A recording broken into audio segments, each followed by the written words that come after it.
अस्सलाम वालेकुम।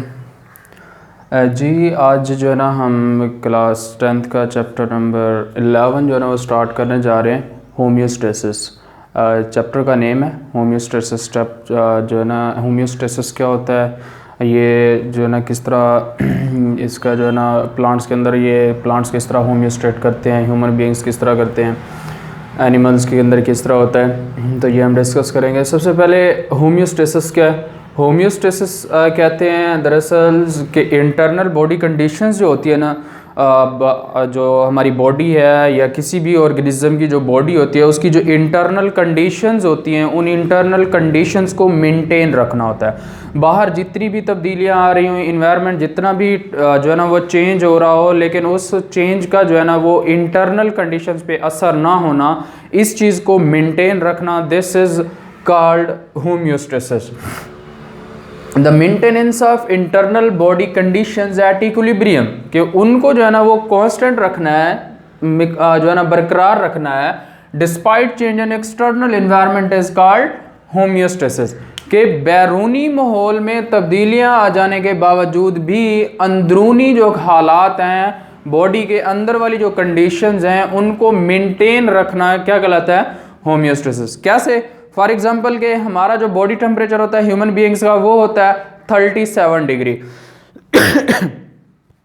अब इसको जो है ना बाहर का जितना भी टेम्परेचर हो जाए, आपको पता है कि हमारी बॉडी का नॉर्मल टेम्परेचर जो है ना वो कांस्टेंट रहता है 37 डिग्री। अब सर्दियों में क्या होता है, मौसम जो है ना वो ठंडा हो जाता है, टेम्परेचर लो चला जाता है, बहुत माइनस में भी चला जाता है, लेकिन उसके बावजूद भी हमारा बॉडी का टेम्परेचर जो है ना वो कितना रहता है, 37 डिग्री। उसके बाद गर्मियों में टेम्परेचर आपको पता है कि 50 से अबव चला जाता है, बाज़ का 60 से भी अबव चला जाता है, 60 और 50 के दरमियान में रहता है। लेकिन हमारा जो बॉडी का इंटरनल टेम्परेचर है ना वो 37 डिग्री ही रहता है। तो इस 37 डिग्री को मेंटेन करना, बाहर चाहे ठंड है या गर्मी है, तो दिस इज कॉल्ड होम्योस्टेसिस।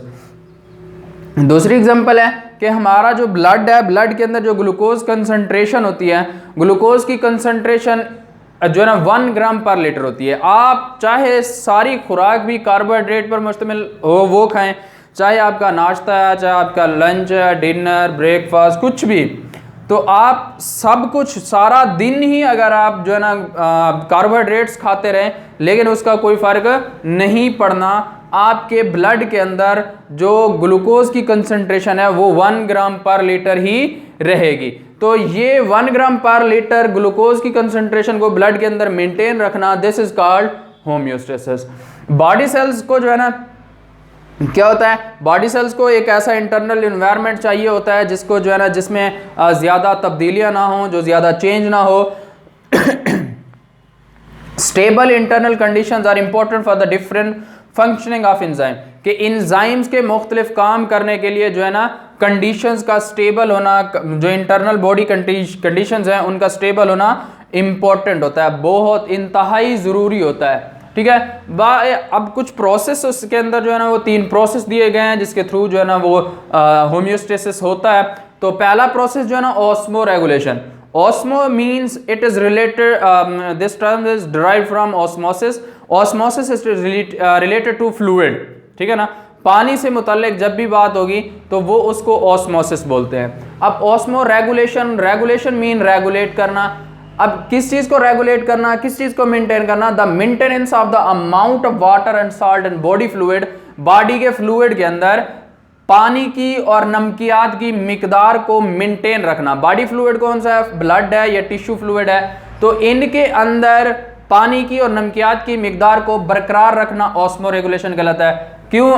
कि हमें पता है relative amount of water and salt of body fluids and inside cells control by the process of diffusion and osmosis which are essential for the functioning of the cell. हमें पता है कि जो body fluid है, water और salt है body fluid के अंदर या सेल के अंदर जो होता है वो 2 प्रोसेस से कंट्रोल होता है। एक होता है डिफ्यूजन, दूसरा होता है ऑस्मोसिस।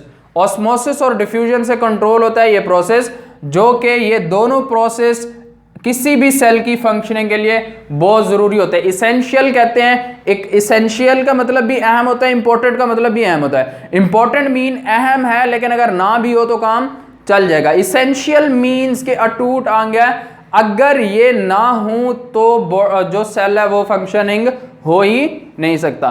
दूसरा प्रोसेस है थर्मो रेगुलेशन। थर्मो मीन्स जो है ना वो टेम्परेचर से, थर्म हीट से निकला है, ठीक है। Thermo regulation the maintenance of the internal body temperature, body temperature को मेंटेन रखना, this is called thermo regulation. Enzymes जो होते हैं वो एक अपने ऑप्टिमम टेम्परेचर के ऊपर जो है ना वो उनका एक पार्टिकुलर टेम्परेचर होता है, सेट होता है वो टेम्परेचर, जिसको ऑप्टिमम टेम्परेचर कहते हैं। तो हर एंजाइम्स जो है ना उस अपने ऑप्टिमम टेम्परेचर के ऊपर जो है ना वो बहुत अच्छे से काम करता है। अगर कोई भी इंटरनल टेम्परेचर के अंदर चेंज आता है, any change in internal temperature, तो वो जो है ना फंक्शनिंग ऑफ एंजाइम को भी अफेक्ट कर सकता है। तीसरी जो है ना वो तीसरा प्रोसेस है वो excretion. Excretion means to eliminate करना, निकालना, अखराज करना, एक्सक्रीट करना। किस चीज को? The process through which the metabolic wastes are eliminated from body to maintain in internal conditions. कि एक ऐसा प्रोसेस जिसके अंदर मेटाबॉलिक वेस्ट को जो है ना एलिमिनेट किया जाता है, खारिज किया जाता है फ्रॉम द बॉडी, बॉडी से निकाल दिया जाता है, तो this condition is called excretion. अब मेटाबॉलिक वेस्ट क्या होता है? Metabolic, what is metabolic waste? Any material that is produced during body metabolism and that may harm the body. एक ऐसा मटेरियल कि कोई भी ऐसा मटेरियल जो बॉडी के अंदर मेटाबॉलिज्म के दौरान बने और वो बॉडी को नुकसान पहुंचा सकता हो, जिस्म को नुकसान पहुंचा सकता हो, तो this substance, this material is known as metabolic waste.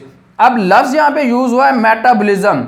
Metabolism क्या है? मेटाबॉलिज्म होता है तोड़ फोड़ का अमल होता है जिसमें कुछ मटेरियल्स बनते हैं, कुछ टूटते हैं, और जो है ये it is a combination of two processes, anabolism and catabolism. Anabolism the process in which a large compound और लार्ज मॉलिक्यूल इज फॉर्म, जिसके अंदर एक बड़ा मॉलिक्यूल बनता है, छोटे छोटे मॉलिक्यूल्स मिलते हैं, छोटी छोटी चीजें मिलती हैं, छोटे छोटे यूनिट मिलते हैं और बड़ा कंपाउंड बना देते हैं, दिस इज कॉल्ड एनाबॉलिज्म। और कैटाबॉलिज्म क्या होता है? कि कैटाबॉलिज्म कहते हैं टूटने का अमल जो होता है, टू ब्रेक डाउन, जिसमें बड़ा कंपाउंड जो है ना वो ब्रेक डाउन होकर छोटे छोटे मॉलिक्यूल्स में जो है ना वो डिवाइड हो जाता है, वो कहलाता है कैटाबॉलिज्म।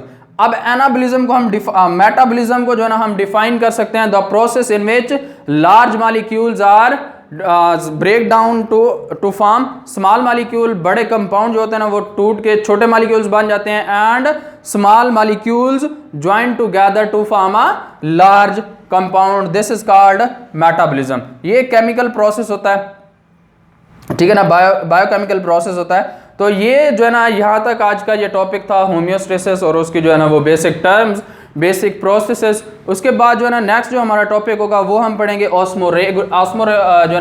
Homeostasis in plants. तो हम देखेंगे कि प्लांट जो है ना वो किस तरह जो है ना अपने मेटाबॉलिक वेस्ट को, ऑक्सीजन को, एक्स्ट्रा कार्बन डाइऑक्साइड को, एक्स्ट्रा वाटर को, वो किस तरह जो है ना वो एलिमिनेट करके होम्योस्टेट करते हैं। तो यहाँ तक आई होप कि आप सब लोग को समझ आ गया होगा। अगर कोई चीज़ समझ नहीं आती तो यहाँ से जो है ना ये टर्म जो मैंने बताई है आपको, ये एक तो होम्योस्टेसिस की डेफिनेशन पूछ सकता है, और यहाँ से जो है ना वो जो है ना आपसे ये ऑब्जेक्टिव पूछ सकता है कि ग्लूकोज की कंसंट्रेशन ब्लड के अंदर कितनी होती है, ये आपसे ऑब्जेक्टिव पूछ सकता है। मेटाबॉलिक वेस्ट के बारे में पूछ सकता है, या इन टर्म में डिफरेंशिएट भी पूछ सकता है कि इनमें फ़र्क क्या है, तो आप जस्ट इनको डिफाइन करेंगे। तो ये शॉर्ट क्वेश्चन के हवाले से है। तो यहाँ तक अगर किसी को कोई क्वेश्चन आता है तो आप जो है ना कमेंट सेक्शन में डिस्कस कर सकते हैं, बता सकते हैं। तो इंशाल्लाह जो है ना मुलाकात होती है नेक्स्ट टॉपिक में, जो कि हमारा नेक्स्ट टॉपिक होगा होम्योस्टेसिस इन प्लांट्स। तब तक के लिए अल्लाह हाफिज़।